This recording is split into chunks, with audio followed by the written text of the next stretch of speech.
ஈஸியாக குவிக்காக ஹெல்த்தியாக 2 மினிட்ஸில் பண்ணுற மாதிரி கொத்தமல்லி புதினா சட்னி எப்படி பண்ணலான்னு பார்த்துடலாமா?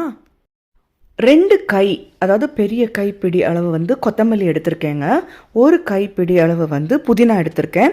இதில் வந்து கொத்தமல்லியோட வாசனை தான் ஜாஸ்தியாக இருக்கணும், புதினாவுடைய ஸ்மெல் வந்து கொஞ்சம் கம்மியாக இருக்கணும். ஓகேங்களா?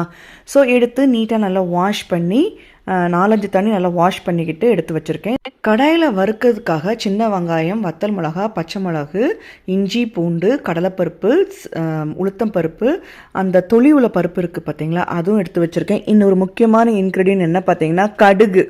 இதையும் நான் சேர்த்து போட்டு நல்லா வறுக்க போகிறேங்க. இது நல்லா பொரிஞ்சதுக்கப்புறம் பார்த்தீங்கன்னா நம்ம சின்ன வெங்காயம், பச்சை மிளகா, வரமிளகா, இஞ்சி, பூண்டு. ஓகேங்களா? இஞ்சியெல்லாம் சின்ன துண்டு தான் நம்ம போடணும், ஜஸ்ட் ஒரு வாசனைக்காக தான். ஓகேங்களா? அதுக்கப்புறம் பார்த்தீங்கன்னா இது நல்லா வதங்கினதுக்கப்புறம் புளி கொஞ்சம் போட்டுக்கோங்க. அது நல்லா ரோஸ்ட் ஆகணும். ரோஸ்ட் ஆனதுக்கப்புறம் பார்த்தீங்கன்னா நம்ம நீட்டாக வாஷ் பண்ணி வச்சுருக்க இதை வந்து ஒரு தனி பிளேட்டுக்கு மாற்றிடுங்க.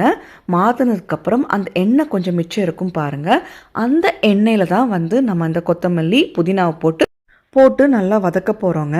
இருக்கிற எண்ணெயிலே தான் வதக்க போகிறோம், நம்ம எக்ஸ்ட்ரா எண்ணெய் எதுவுமே சேர்க்கல. இதில் வந்து நான் கொஞ்சம் நல்லெண்ணெயும் கொஞ்சம் நான் தேங்காய் நான் மிக்ஸ் பண்ணிக்கிட்டேன்.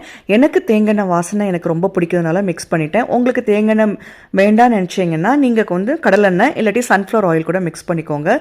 ஸோ இந்த வதக்கின பொருட்கள் எல்லாமே வந்து மிக்ஸி ஜாரில் வந்து ஆறுனதுக்கப்புறம் சேர்த்துட்டு உப்பு சேர்த்து இந்த மாதிரி துவையல் கன்சிஸ்டன்சியில் வந்து அரைச்சி எடுத்துக்கோங்க. எப்போவுமே துவையல் வந்து மையாக அரைக்கக்கூடாது, கொஞ்சம் வந்து ஒன்றுக்கு பாதியாக தான் அரைக்கணும், அப்போ தான் டேஸ்ட் நல்லாயிருக்கும். இதுக்கு ஒரு தாளிப்பு ரெடி பண்ணிக்கோங்க. அதுக்கப்புறம் பார்த்தீங்கன்னா இது இட்லி, தோசை, ஒயிட் ரைஸ்க்கு மிக்ஸ் பண்ணி சாப்பிட்றதுக்கு செம சூப்பராக இருக்கும்.